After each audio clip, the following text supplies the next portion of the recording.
ามบทบันทึกสัญญาที่ทั้งสองกับสองฝ่ายพวกเราได้ตกลงกันเนาะในนี้สำหรับสินสอดคาดองนี่คือเป็นเงินสด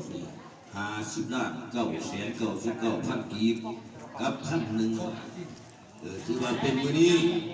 ถือว่าเป็นมือหม้อท่านเป็นสัตว์ขอให้ทางหน้าทางฝ่ายซ้ายห้องบอกเจ้าโกดลูกตาทางฝ่ายยิงเอา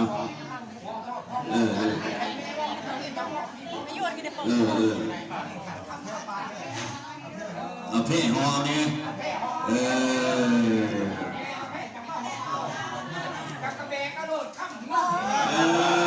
ตัวไหนมึงพ่อเขาถามเราตัวไหนมึงพ่อเขาถามเรา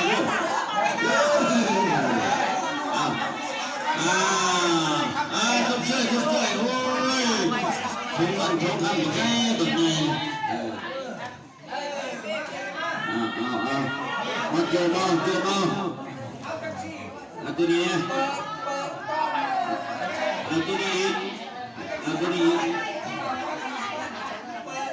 เปิดคำ1 บาทเปิดได้ให้คล่อง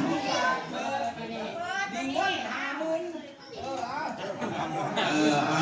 เป็นสักทีพยานด้วยกัน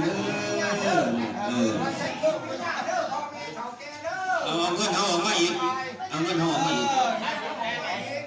าเพียวเอาไปย่อ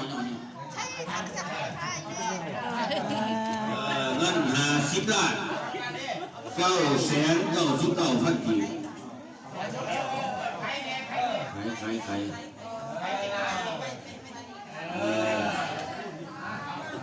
ถือมาทั้งหมดไม่ปืนแล้วมาตื้อบีบเนาะไม่ได้ใช้มาตื้อบีบโอ้คำพูดหน่อยนายมันตัวอย่างนั้นตัวไหนผมช่วยเล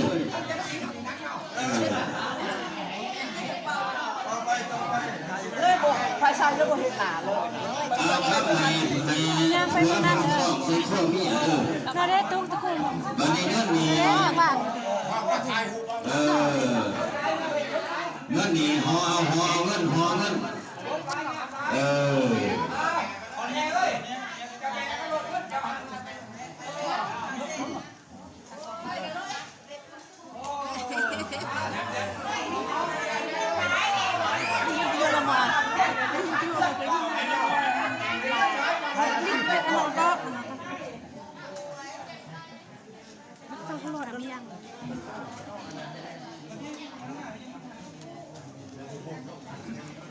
สิ่งที่ไม่มาคือจะน้อยให้ระบอนเรียบนิดหรือระลอยเนี่ย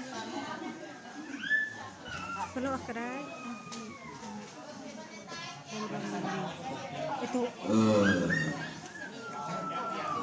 ส้มช่วยเจ้าบ้าเขาจะเตรียมแพ้บ่หาแพ้ให้เคยไงแพ้จะมาแพ้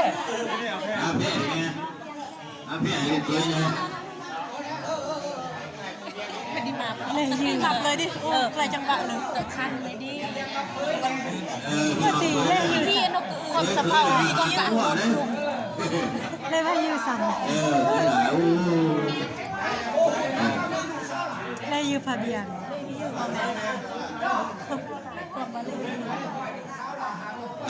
ถือว่ามาหอดเวลานี้เกี่ยวกับพิธีสู่ขอของพวกเราก็ถือว่าใกล้จะสิ้นสุดจังสันเพื่อเห็นให้เชื่อไว้จะถือข้องกับพระลูกหลานเนาะ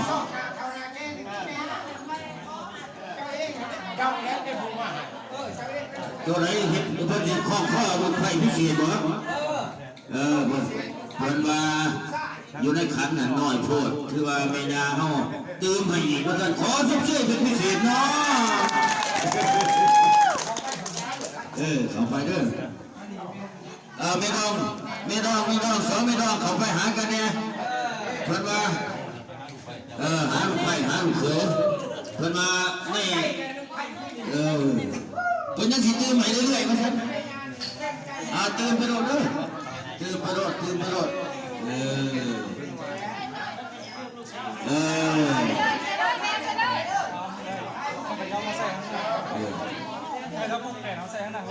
บ่สูงกว่าก็ได้แม่ใครจะบอกเอาสาวมาซุปอยู่ข้างหน้าเอาถ่ายรูปข้างหน้าเขาถ่ายอยู่ข้างหน้าพี่เด้อเขาถ่ายรูปข้างหน้าพี่ คือว่าเพิ่นพิเศษอีกปิดมาดินี่นะอยู่นี่นะปิดมาตั้งพี่ ถ้าสั่งพักก็เด้อขอนี่ฮะเด้อพ่อแม่พี่น้องเด้อขอยันซิดออกข้างๆหน่อยนึงซิดออกข้างๆนี่เอาถ่ายผู้ไว้กันนี่ซิดออกข้างๆนี่ขอยันเด้อพวกเราเป็นยังมาเป็นยัง ซิดออกข้างๆเมนจงข้างไปให้สร้างภาพเพื่อนออกจงข้างไปดูน้ำกัน กวาดมันไปเลย บอกครูถอยออกนิดนึงจะเห็น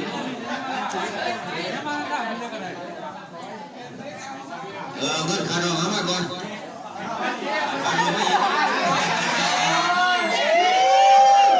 ไม่คือว่าเอาหัวไม้เป็นยังไงตอนนั้นมันได้มีเดี๋ยวเอาตัวไม้ไปเอาตัวไม้ดีกว่าพี่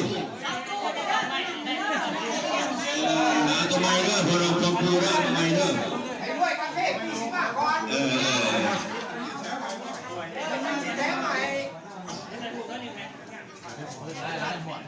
มือเดียวกล้วยเป็นเขากระเบียนไม่อีกเลยมือเดียวเห็นพิธีมาแล้วใจเย็นจัดเสร็จแล้ว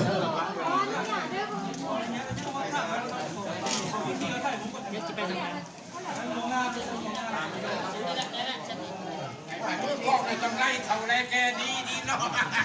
รักษาพวกง่าเป็นเบี้ยอะไรเขาเรากินเราอะไรแกนี้แล้วเว้ยเนาะเขาแกไม่ใช่มาคัดขวางคือว่าปูญาตายายคนมีน้อยแล้วคนตื่นไปเรื่อยๆนี่เด้อส้มเสยเด้อขอบใจบนไม้มันไม่ได้อยู่ตัวยอดนี่เด้อตัวยอดนี่ทั้งไฟใส่เนาะตัวยอดไม่รักคุณจูน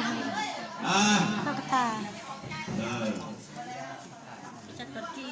อีเมลใส่คนเรียบร้อยทำงานพูดล้างมือพร้อมเด้อทำงานพูดล้างมือ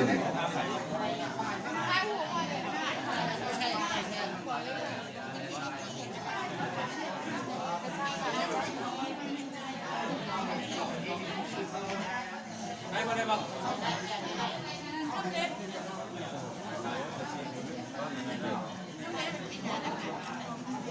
เจ้าสาวก็แต่งเจ้าบ่าวก็ให้ผมคนเด้อโอเค